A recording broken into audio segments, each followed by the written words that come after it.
Malini guys, welcome to my YouTube channel. If you are new here, welcome new best friend. Siyakwamkela, we welcome you. Yes, welcome. Everything. And if you are a returning subscriber,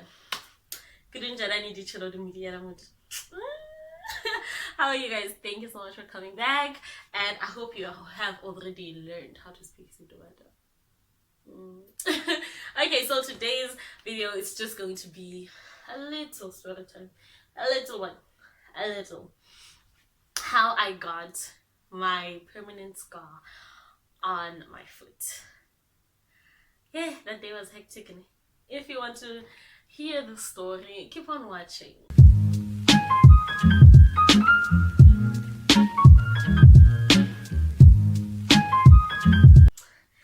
Okay, so wow guys, it was hectic. Like it was hectic.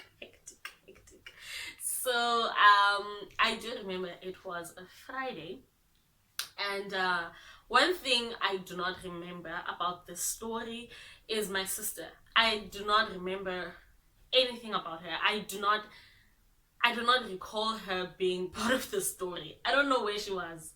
I do not know. Like Snatchama is not in the picture.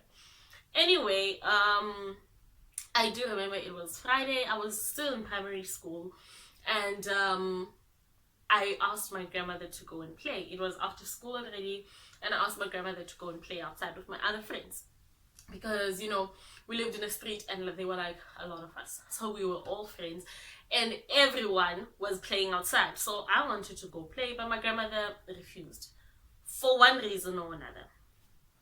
This is a story to make sure that you guys listen to your parents. Listen to your if a parent says no, don't do it. Hey. So I remember I asked to go play outside. My grandmother was like, no, don't go play outside. I think it was too hot, so she didn't want me to play in the sun. I don't know, but she just said no. And I remember everyone was playing in this other house. Like it has a huge yard, and every kid was playing there that day. And I really wanted to go play, but my grandmother just said, now. Anyway, and then she left. So I said, I was like, okay, fine, I get it. I will not be going to play. And I was watching TV, and then she left. She had to go somewhere. You know, we live in a small town, so she walked to town to go buy a few stuff, and she walked with our next door neighbor, who acted like my mother. You know, she was also my mother. So they left, and I saw them walking away.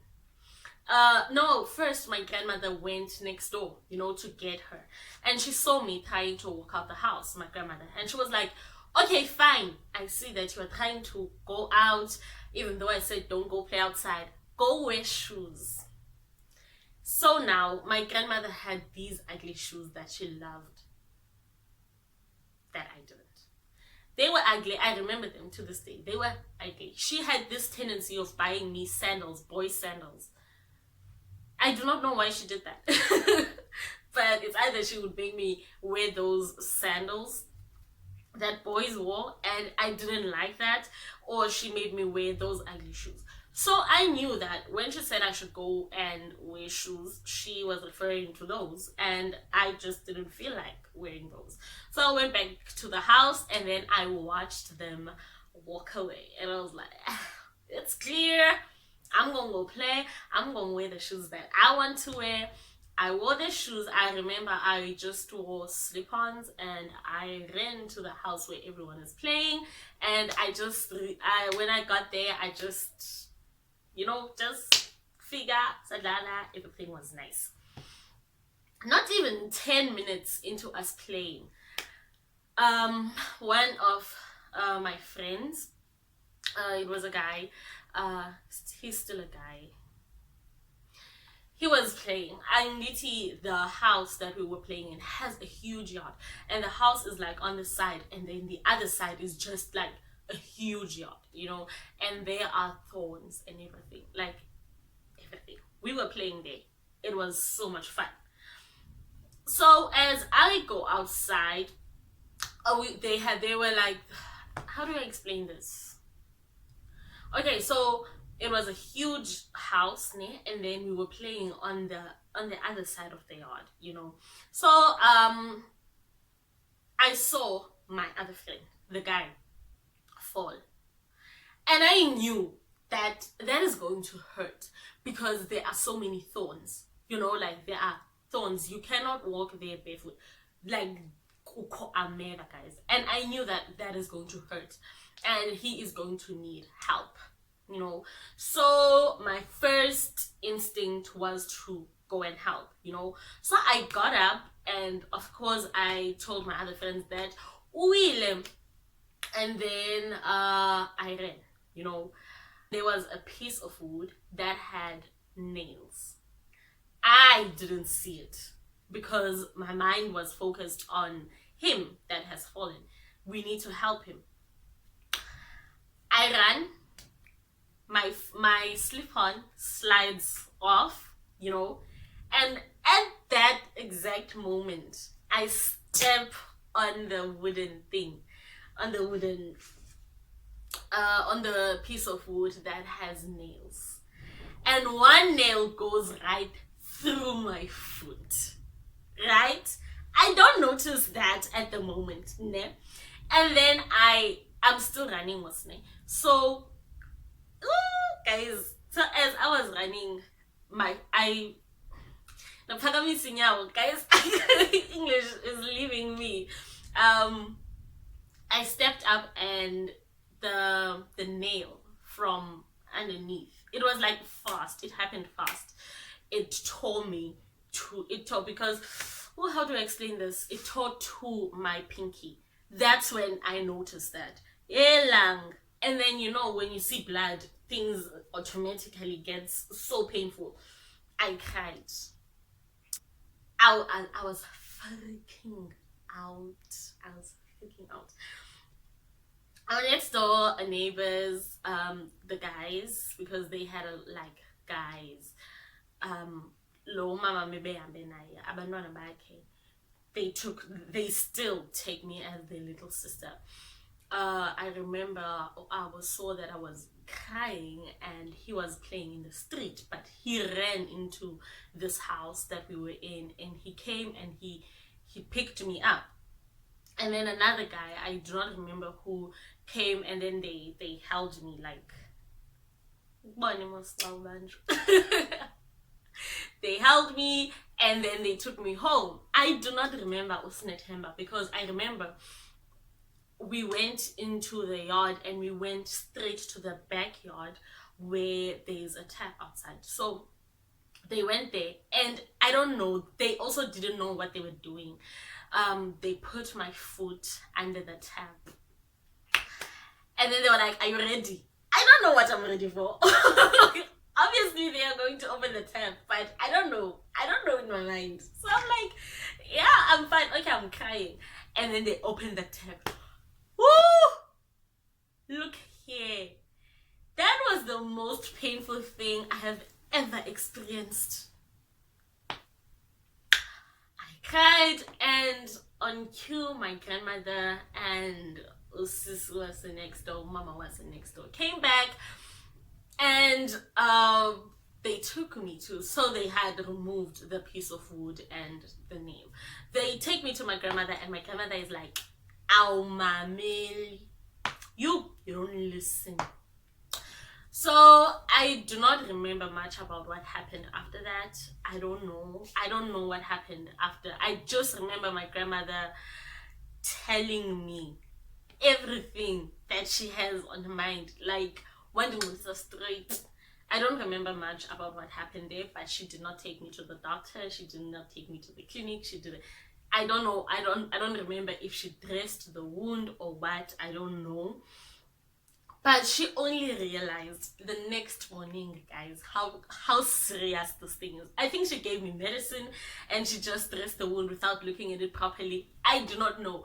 But she only realized the next morning that, no, man, this is bad.